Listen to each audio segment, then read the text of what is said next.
افسوس تو یہ ہے کہ مسلمان خود اسلام پر انگلیاں اٹھا رہا ہے. کسی کو ٹوپی اچھی نہیں لگتی, کسی کو اسلامی لباس اچھا نہیں لگتا, معاذ اللہ کسی کو نماز اچھی نہیں لگتی, کسی کو روزہ اچھا نہیں لگتا, کسی کو نبی کی سنت اچھی نہیں لگتی. ہماری ماں بہنوں کا حال دیکھے تو انہیں سروں پہ دوپٹہ اچھا نہیں لگتا. اس ملک کا کیا ہوگا, اس قوم کا کیا ہوگا؟ ہم جس قوم کی بیٹیاں ہم حجاب کی لڑائی لڑ رہے ہیں, ہماری بیٹیاں بے حجاب گھوم رہی ہیں.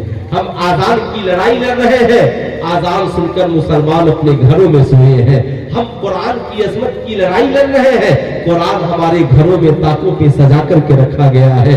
اے مسلمان, ذرا سینے پہ ہاتھ رکھ کر کے سوچ کہ ہم جس حجاب کی لڑائی لڑ رہے ہیں, آج ہماری بیٹیاں خود حجاب پہننا پسند نہیں کرتی. آج ہم جس جلسے میں بیٹھے ہیں یہ ایک دینی جلسہ ہے, یہ ایک اسلامی جلسہ ہے, لیکن ذرا سینے پہ ہاتھ رکھ کر کے سوچئے آج ہماری کتنی بہنوں نے حجاب کا استعمال کیا ہے, آج ہماری کتنی بیٹیوں نے حجاب کا استعمال کیا ہے. آج کوئی لڑکا چہرے پہ نبی کی سنت کو سجا لے تو آج بیٹیاں اس سے شادی کرنا پسند نہیں کرتی. ذرا آپ کو سوچنے کی ضرورت ہے. کہا تھا ڈاکٹر اقبال نے زمانے کو درس وفا دیا تھا کہ تم خان بھی ہو, مرزا بھی ہو, افغان بھی ہو, سچ بتاؤ کہ کیا تم مسلمان بھی ہو. زبان پڑھ بھی لیا لا الہ تو کیا حاصل, دل و نگاہ مسلمان نہیں تو کچھ بھی نہیں. اے اسلام کے شہزادوں, آج ہم مسلمان ہیں. ہمارے باپ ذرا سا اس بچے کو جگائیے تو, اے بیٹا اٹھ جاؤ, ابھی تو رات کے 11 بجے ہیں. نہ جانے ہمارے نوجوانوں کی راتیں کہاں کہاں گزر جاتی ہیں. پوری قوم کی نوجوان آج اپنی راتوں کو یوٹیوب پہ گزار دیتے ہیں, نہ جانے کس ویب سائٹ پہ گزار دیتے ہیں. یہ آپ کی خوش نصیبی ہے کہ آج کی رات کسی اور ویب سائٹ پر نہیں, مصطفیٰ جان رحمت کی محبت میں گزر رہی ہے. جتنے لوگ اس محبت میں آئے ہیں ذرا دونوں ہاتھوں کو اٹھا کر ایک بار پیار سے بول دے یا رسول اللہ. ذرا پیچھے والے بھی بول دے یا رسول اللہ. ایک تو مائک کی سیٹنگ کا پرابلم ہے نا, اس پرابلم کو خوب دھیان میں رکھیں. اگر آپ نے بھی پرابلم کریٹ کیا, ہو سکتا ہے میری گفتگو آپ تک نہیں پہنچ پائے. یا تو آپ مجھ تک پہنچ جائیں یا میں آپ تک پہنچ جاؤں. جو پہلے پہنچ جائے گا انشاءاللہ کام بن جائے گا. ان علماء کرام کی توجہ کا طالب ہوں. ایک شعر, اپنی مٹی پہ ہی چلنے کا طریقہ سیکھو, اپنی مٹی پہ ہی چلنے کا طریقہ سیکھو, سنگ مرمر پہ چلو گے تو پھسل جاؤ گے. ایمانداری سے بتاؤ میری قوم کے نوجوانوں, آج تم کس کس کے پیچھے چل رہے ہو؟ آج اتنے مسلمان یہاں پہ تشریف فرما ہے. اگر کسی مسلمان سے کہا جائے بتا ہم اسلام کو دیکھنا چاہتے ہیں, ہم سیرت مصطفیٰ کو دیکھنا چاہتے ہیں, ہم سیرت ابو بکر و عمر کو دیکھنا چاہتے ہیں, ہم سیرت عثمان و حیدر کو دیکھنا چاہتے ہیں, ہم سیرت حسنین کریمین کو دیکھنا چاہتے ہیں, ہم سیرت غوث و خواجہ کو دیکھنا چاہتے ہیں, ہم سیرت احمد رضا کو دیکھنا چاہتے ہیں, ہم سیرت مخدوم اشرف کو دیکھنا چاہتے ہیں, ہم سیرت خواجہ غریب نواز کو دیکھنا چاہتے ہیں. ایمانداری سے بتانا میری قوم کا نوجوان, اتنے بڑے مجمع میں کیا کوئی نوجوان ایسا ہوگا جسے کھڑا کرا کے کہا جائے اس نوجوان کو دیکھو, اسے دیکھو گے نبی کی سنت یاد آ جائے گی, اسے دیکھو گے نبی کا کردار یاد آ جائے گا, اسے دیکھو گے نبی کا طریقہ یاد آ جائے گا. کیا کوئی ایسی بیٹی ملے گی جسے اگر کوئی غیر مسلم لڑکی آ کر یہاں سے کہے وہ اسلام کی شہزادیوں, ذرا ایمانداری سے بتانا تیرا نام بھی مسلمان ہے, تیری ماں بھی مسلمان ہے, تیرا باپ بھی مسلمان ہے, تیرا خاندان بھی مسلمان ہے, تیرا علاقہ بھی مسلمانوں کا ہے, لیکن اتنا بتا میں ذرا خاتون جنت کی ایک سیرت دیکھنا چاہتی ہوں, میں ذرا رابعہ بصریہ کا ایک کردار دیکھنا چاہتی ہوں, میں سیدہ خدیجۃ الکبریٰ کی ایک سیرت دیکھنے کے لیے آئی ہوں. کیا تم میں کی کوئی ایسی بیٹی ہے جسے دیکھ کر سیدہ خاتون جنت یاد آ جائے؟ قسم خدا کی مسلمانوں ہمارا سر شرم سے جھک جائے گا. نہ ہمارے پاس کوئی نوجوان ایسا ہے جسے دیکھ کر حسین یاد آئے, نہ کوئی بیٹی ایسی ہے جسے دیکھ کر سیدہ خاتون جنت یاد آئے. وہ تو خواجہ غریب نواز تھے جنہیں دیکھ کر ہندوستان کے لوگوں نے کہا جب ہندوستان میں آنے والا خواجہ اتنا اچھا ہے تو مدینے والا مصطفیٰ کتنا اچھا ہوگا، مدینے والا مصطفیٰ کتنا اچھا ہوگا۔ قسم خدا کی اسلام کے شہزادے اور شہزادیوں، یہ جلسے اس لیے نہیں ہوتے، ہم جلسے میں آئیں گے، بیٹھیں گے، ملاقاتیں ہوں گی، عیش و مستی کر کے گھروں کو چلے جائیں گے۔ یہ جلسے اس لیے ہوتے ہیں تاکہ یہاں سے نیا انقلاب ہو، یہ جلسے اس لیے ہوتے ہیں کہ مرد آئے تو سیرت مصطفیٰ سیکھ کر کے جائے اور بیٹیاں آئے تو سیرت فاطمہ سیکھ کر کے جائے۔ کتنے لوگ اس نیت سے آئے ہیں؟ ذرا ہاتھ اٹھائیے تو کہ ہم دین سیکھنے آئے ہیں، ذرا ہاتھ اٹھائیے، سارے لوگ دین سیکھنے آئے ہیں۔ سلطان رضا کی ایک گزارش مانیے گا، ارے بولیے، میری ایک گزارش مانیے گا، یہ جو آپ کے سامنے جگہ خالی ہے نا، ذرا اپنے ماں باپ کے نام پہ اٹھ کر بھر لیجیے۔ آ جائیے بھائی، آ جائیے حضرت، آپ خاموش رہیے، ہمیں دیکھنے دیجیے، ہے نا، ریکویسٹ نہیں، بس دیکھنا ہے کتنے نوجوان ہیں جن کی ماؤں نے یہ سکھا کر کے بھیجا ہے، بیٹا جب رسول اللہ کی محفل میں جانا تو انہی کے ہو کے بیٹھ جانا، انہی کے ہو کے بیٹھ جانا۔ کیا کہا میرے امام نے؟ انہیں جانا، انہیں مانا، نہ رکھا غیر سے کام، للہ الحمد میں دنیا سے مسلمان گیا۔ اس لیے اسلام کے شہزادوں غور سے سننا، بھارت کی سب سے پڑھی لکھی مہیلا کا نام اندرا گاندھی ہے، یہ بھارت کی پہلی مہیلا پردھان منتری ہے۔ کہاں پڑھتی تھی یہ؟ لندن میں پڑھائی کرتی تھی۔ لندن سے انہوں نے چاچا نہرو کو خط لکھا، چاچا جی آپ بھارت کے بہت پڑھے لکھے ویکتی ہیں، میں یہاں پر لندن میں پڑھتی ہوں، لیکن بابو جی اتنا تو بتائیے، ہمیں عورتوں کے عنوان پہ سیمینار کرنا ہے، دنیا کی سب سے کامیاب عورت کا نام بتائیے جس کی زندگی کو پڑھ کر ہمیں کچھ سیکھ ملے، جس کی زندگی کو پڑھ کر ہم اپنی زندگی کو کامیاب بنا سکے۔ چاچا نہرو نے یہاں سے جواب لکھا، بڑی چنتن منتھن کے بعد جواب لکھا، اے بیٹی اندرا، میں نے بڑی بڑی رانیوں کی زندگی کا ادھین ایوم مطالعہ کیا ہے، میں نے بڑی بڑی پٹرانیوں کی زندگی کو پڑھا ہے، اے میری بیٹی میں نے مدر ٹریسا کو بھی پڑھا ہے، میں نے لکشمی بائی کو بھی پڑھا ہے، میں نے رضیہ سلطانہ کو بھی پڑھا ہے، بڑی بڑی زندگیوں کا میں نے مطالعہ کیا ہے، مگر میری بیٹی دنیا کی سب سے کامیاب عورت ایک ہے اور اس عورت کا نام حضرت فاطمہ الزہرا ہے، وہ مسلمانوں کے پیغمبر کی بیٹی ہے، ایک حضرت مولا کائنات کی بیوی ہے، حسنین کریمین کی امی جان ہے۔ اندرا گاندھی نے ادھر سے جواب لکھا، بابو جی ان کی عمر تو بڑی کم تھی، بہت کم دنوں دنیا میں جیوت رہی اور زندہ رہی، لیکن کیا وجہ ہے کہ یہ دنیا کی سب سے کامیاب عورت بن گئی؟ آخر انہوں نے کس یونیورسٹی میں تعلیم حاصل کی تھی؟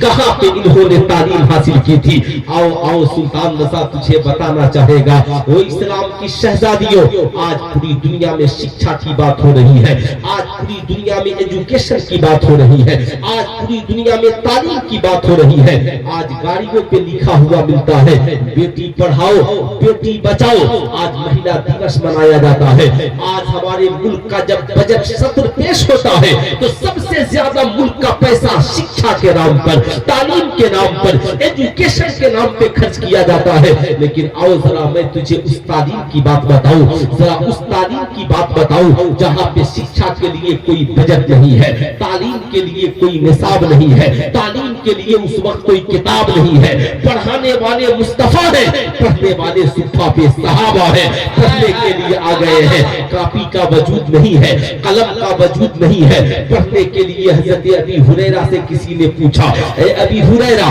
ذرا اتنا تو بتائیے، نہ اس وقت بخاری کا وجود، نہ صاحب اس وقت بخاری کا وجود ہے، نہ ترمذی کا وجود ہے۔ حضرت ابی ہریرہ سے ایک شخص پوچھتا ہے کہ آپ کے پاس جب کوئی کتاب نہیں تھی، آقا پڑھاتے تھے، آپ پڑھتے کیسے تھے؟ کہا ہاں ہماری کتاب بھی مصطفیٰ تھے اور ہماری زندگی کے عنوان بھی مصطفیٰ تھے، ہم آقا کو دیکھ کر بھی پڑھتے تھے اور آقا سے سن کر بھی پڑھتے تھے، جب آقا کچھ پڑھاتے تو ہم اسے لکھ لیا کرتے۔ اے ابی ہریرہ لکھتے کس چیز پر تھے؟ کیا کاپی پہ لکھتے تھے؟ کہتے ہیں نہیں، ہمارے پاس کاپی کا وجود نہیں تھا، کوئی پتھر لے کر آتا تھا، کوئی چمڑے کی چھال، کوئی چمڑا لے کر آتا تھا، صاحب کوئی کھجور کی چھالیں لے کر کے آتا